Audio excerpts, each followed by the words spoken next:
atas kesabaran kalian. Isyarat bahwasanya nyambung silaturahmi butuh apa? Kesabaran. Menyambung silaturahmi butuh pengorbanan, kesabaran. Ini orang dilaknat oleh Allah, dijauhkan rahmat Allah Subhanahu wa taala.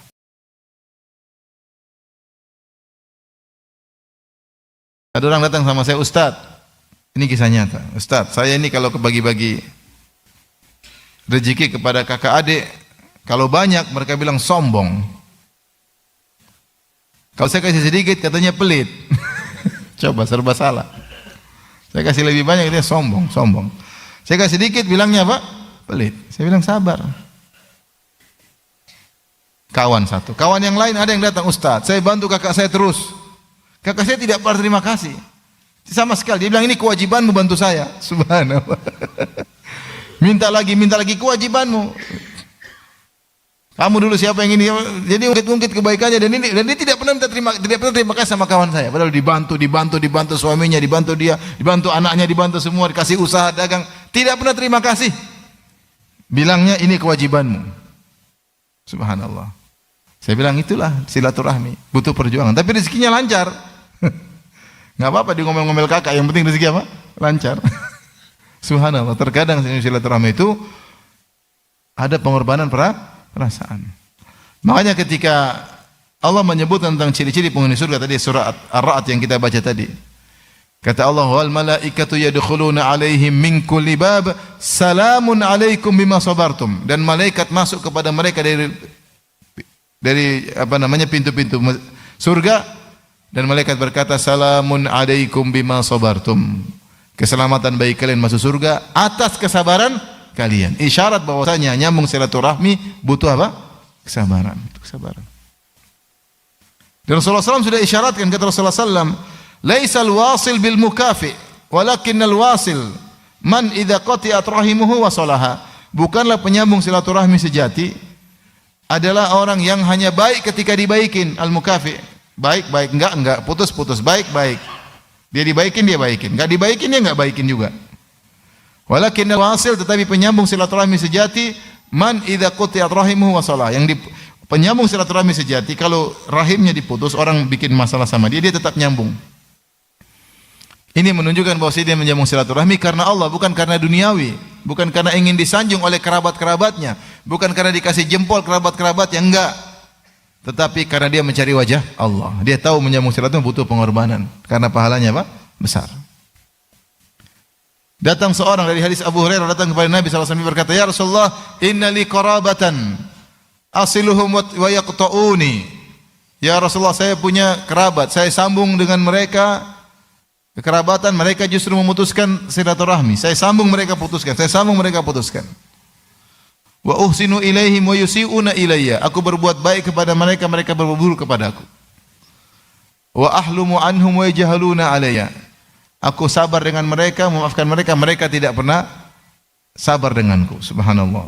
Ini menderita punya kerabat seperti ini. Saya sambung, mereka putuskan. Saya berbuat baik, mereka balas air susu dengan air tuba. Mereka balas dengan keburukan.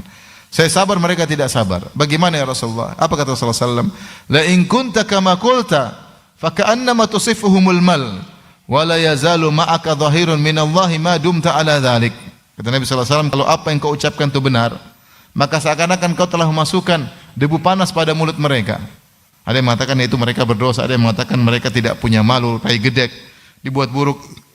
Kau berbuat baik, harusnya mereka malu. Wala yazalu ma'aka minallahi dhahirun ma dumta ala dhalik.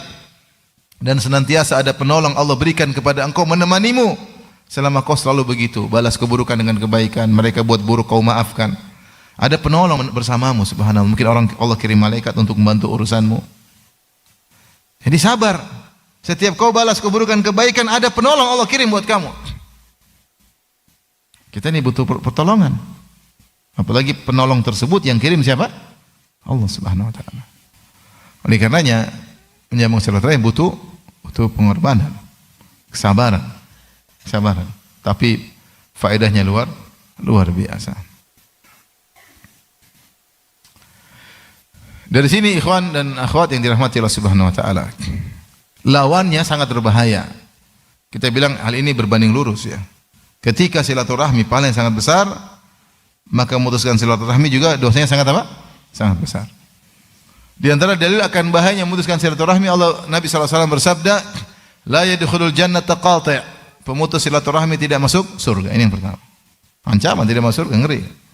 Dan Allah tadi sudah sebutkan dalam Al-Qur'an. Yang kedua, tidak masuk neraka.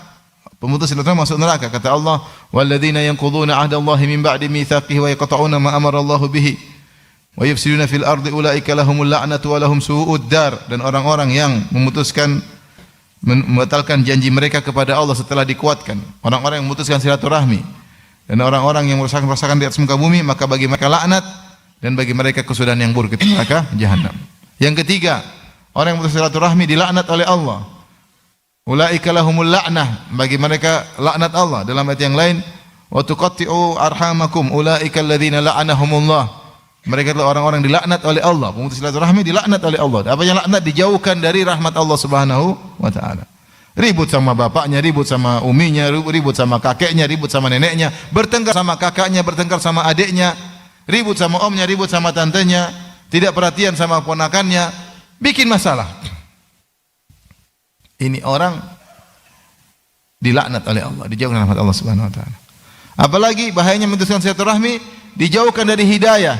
Kata Allah Subhanahu wa taala, "Fa hal asaitum in tawallaitum an tusidu fil ardi wa tuqatti'u arhamakum ulaika alladziina la'anahumullah fa asammahum wa a'ma absarahum." Mereka itu pemutus silaturahmi adalah orang-orang yang dilaknat oleh Allah. Fa asammahum, Allah bikin mereka tuli, wa a'ma absarahum, Allah bikin mereka buta. Maksudnya tuli apa? Tidak bisa mendengar kebaikan. Dengar kebaikan tidak dapat hidayah, masuk telinga kanan, keluar telinga kiri. Kadang tidak masuk telinga, langsung mental begini, belum masuk sih. Tidak mau dengar. Lihat kebenaran depan mata, tidak bisa mengambil ibrah, tidak mengambil pelajaran. Kenapa Allah butakan matanya? Allah mau dinasihati enggak masuk-masuk. Kenapa dia putuskan silaturahmi? Fa asammahum wa a'ma absarahum. Kata Allah, Allah pun bikin mereka tuli dan Allah bikin mereka buta. Baik. Ini yang keberapa? Yang keempat. Yang kelima, diputuskan dari dia segala kebaikan. An aqta' man qata'aki. Sukakah engkau wahai Rahim, aku putuskan, wa aqta' man qata'aki, aku putuskan kebaikan dari orang yang memutuskan engkau. Orang kalau memutuskan silaturahmi, meskipun mungkin dia pejabat, meskipun dia mungkin duitnya banyak, kaya raya, tidak akan bahagia, mustahil akan bahagia. Keberkahan diputus oleh Allah Subhanahu wa taala. Kenapa? Kata Allah, aqta' man qata'aki, aku putuskan orang yang memutuskan engkau. Mengerikan. Mustahil dia bahagia, mustahil. Orang yang memutuskan, yang keenam, orang yang memutuskan silaturahmi, bahwasanya umurnya tidak berkah, hartanya tidak berkah. Umurnya tidak berkah. Ngapain? Mau ke sana, mau ke sini, tidak berkah. Makanya mereka tersering maksiat dan macam-macamnya. Harta mereka buat hura-hura dan seterusnya. Sekarang yang keberapa?